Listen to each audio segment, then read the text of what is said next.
Hello everyone, welcome back to my channel. Today's video is going to be my May wrap-up video. I read 6 books in the month of May, and May was just a really exciting month compared to the other months of the year so far. May was my birthday month, and I was just on an all-time high from just the Gemini, the Taurus feels, and also May was AAPI Heritage Month, and I just got a kick out of celebrating that on Instagram and reading a bunch of AAPI literature. So today I'm going to be sharing with you some of those books that I read. I did plan originally for May to be an all AAPI month where I just read books by Asian American or Pacific Islander authors, but then 2 books just got on my radar and I just had to read them, so I will be talking about them today. But mostly I tried to read a lot of AAPI books, and I will also leave more recommendations in the description down below of books that are still in my TBR that I have accumulated from this month of book buying. So without further ado, let's get into the wrap-up. Okay, so the first book that I read in the month of May is Clara and the Sun by Kazuo Ishiguro. This book is my first Ishiguro book, and I was blown away. I am convinced that I need to read every single book that he's written after this, starting with Never Let Me Go. That one, a lot of people said that they enjoyed a lot more. The reason I was attracted originally to this book was because a lot of people were saying that it talked about artificial intelligence and that our narrator is actually some sort of artificial intelligence. In the book they call them artificial friends, and these AFs basically act as caretakers to the children of this society. They're kind of like nannies, but like they are artificial intelligence. First of all, I really like the perspective of this book. I don't think I've ever read a book from the perspective of an AI, and I think there are just certain things that the AI noticed, like certain things that AF noticed, certain nuances of human behavior that you sort of miss or take advantage of, like as a human, but I thought the perspective was really nice. I thought the writing was absolutely gorgeous. I can't wait to read more of his books. But overall, I definitely felt like I was left with so many questions after reading this book, and I don't know what I was expecting really, but it was a pretty long book, and it was definitely pitched as kind of like sci-fi-ish. So usually with those kind of books, I expect to kind of like know what's going on, but for most of the book I was kind of left in the dark, and a lot of details about the society and the world itself were kind of vague.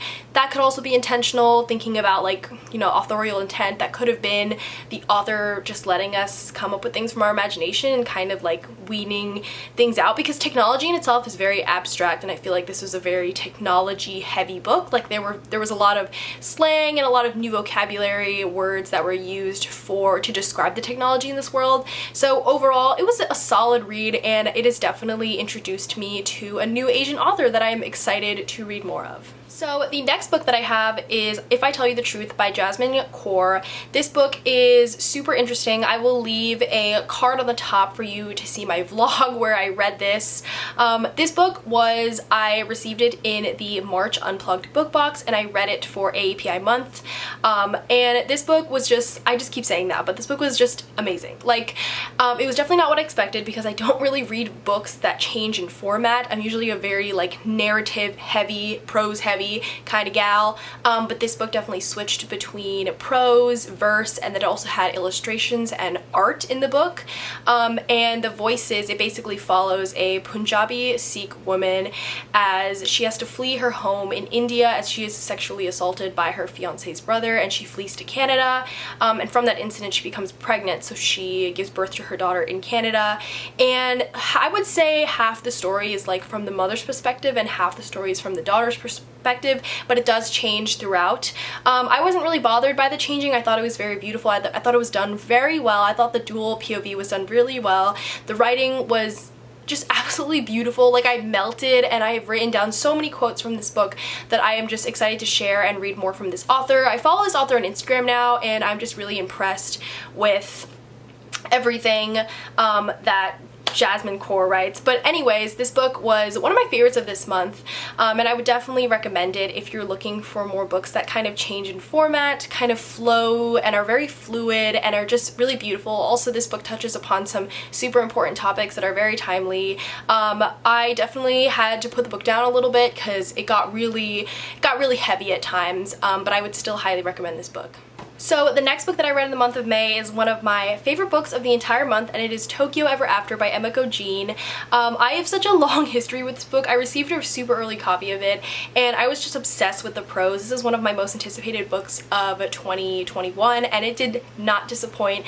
This is pitched as The Princess Diaries meets Crazy Rich Asians. I feel like I've talked about this book so many times, but basically our main character Izumi finds out in her senior year of college senior year of high school, my bad, that she is the crown princess of Japan, and she is whisked away to Japan to meet her father for the first time, who's the crown prince, and just kind of come to terms with her now dual identity as this royal coming into her title and also as a Japanese American, finally learning more about her culture and her heritage through this royal experience. It's very intense. It's very intense in the best way possible, with like extravagant wealth and food and culture. It's such a deep dive into like Japanese culture and Japanese language. There's a lot of etiquette that is talked about, a lot of traditions that are explained, and it's just done with such love and care.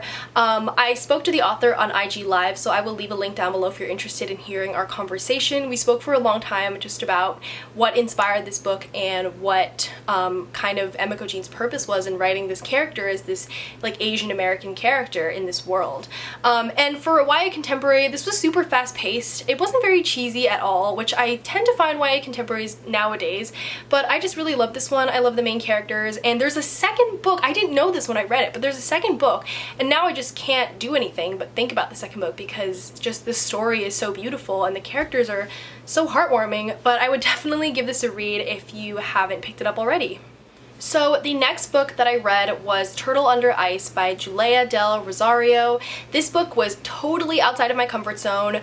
I do not usually grab or reach for books that are written in verse. I don't know, I just don't. It's not, I have nothing against them. I haven't read like a bad book in verse. I just don't normally reach towards them because I really just love prose.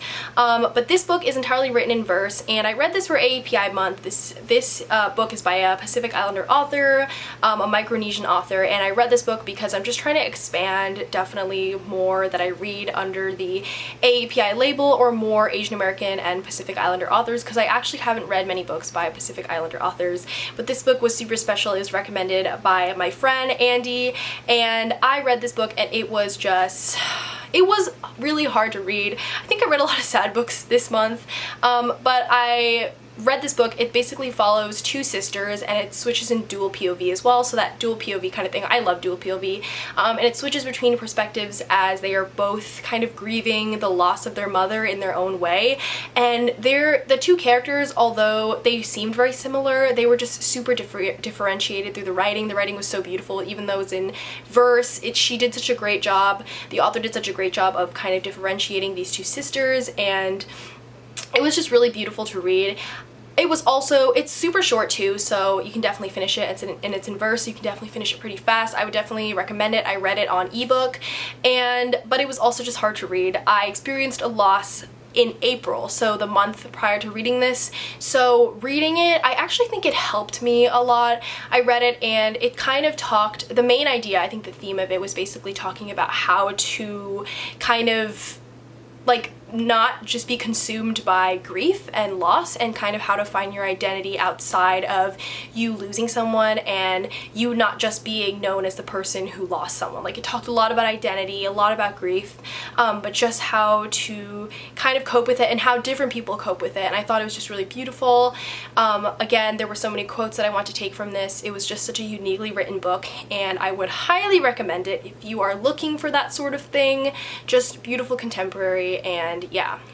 So the next book that I read in the month of May, now we are done with AAPI authors, and the next book that I read was Malibu Rising by Taylor Jenkins Reid. I got an arc of this in the month of May, so obviously I just put everything down to read this book because I am a huge TJ Reid fan. So this book basically follows several, I think it's like I don't know what POV it is, but it follows these siblings, the Riva siblings, and they are all children of this famous singer named Mick Riva, who is kind of absent from their lives. And it follows all these siblings over the course of like an entire day, basically, from morning to like late at night and early into the next morning, where they have this huge party, the Riva siblings like party, the family party, and it's this infamously known party in Malibu that all celebrities show up at, and it's an honor to like know about it and to be invited to it.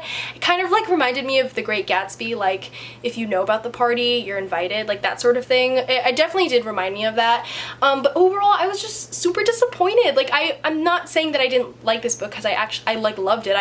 Like Taylor Jenkins Reid's like writing, like you can't go wrong with it. You honestly can't. This is a historical fiction book that it feels very summery, so I would definitely recommend this as kind of like a beach read. It has some very serious and heavy topics, but overall it was just very it felt very like fast-paced to me, because it was kind of like this, you know, in the beginning that something happens, they mentioned that something happens, but you don't know what it is, so you just want to keep reading and you never want to put it down because you just want to like find out what happens. So that's how I felt in this book, but I was just disappointed because I was definitely comparing it to Evelyn Hugo and Daisy Jones and the Six, which are like two of my all-time favorite books, and those, like, I feel like what she does really well in the books that she's really known for is her endings. Like, she's able to like literally like make your jaw drop, but I felt like in this book it was just kind of like, I didn't really know what to expect with this type of story, but it was not as good as those two that I read from her. Also, I think another reason to read Taylor Jenkins Reid, and another reason why I love her books, is because she writes fame really well. I love reading books about like pop stars or rock stars or music, and in this book the father is this famous singer. He's like kind of like from a small town to like becoming a famous, infamous singer, and this book, all her books talk about fame really well and the kind of dark side of it, so I would definitely recommend this book for the beach. It's kind of chunky and long, but you'll definitely enjoy it. Okay, last year Emily Henry wrote a book called Beach Read, ended up being one of my favorite books of 2020, so when I saw that she published People We Meet on Vacation, I was like, gotta snatch that up. So I bought this in my local indie and I read it, and it was just, it's like, her books are definitely what I call like one sitting books. You can just like restart it and you can just like finish it in one sitting because it's so good, it's so fast paced. This one, on the other end of the spectrum, Beach Read is an enemies to lovers and this is a friends to lovers, and I just think I don't like friends to lovers as much as enemies to lovers, which is why I didn't like this book as much. I also think this book did something different where it flips between the past and the present, because you know in the beginning that something caused a rift between the two best friends in this book, but you don't know what that is, and it like jumps back from when they first met to the current day when they're kind of like in this rift, and I think I just don't think it was done as well as like, let's like say Malibu Rising, where it jumped back between past and present. I mean, that one's a historical fiction book, but this one I think is, sometimes I got lost. I'm like, where are we, like what summer are we in, because it takes place all throughout like the summers that they spent together. So that's just my only qualm with it. Overall, it was just a fun and just great read. I love the main character.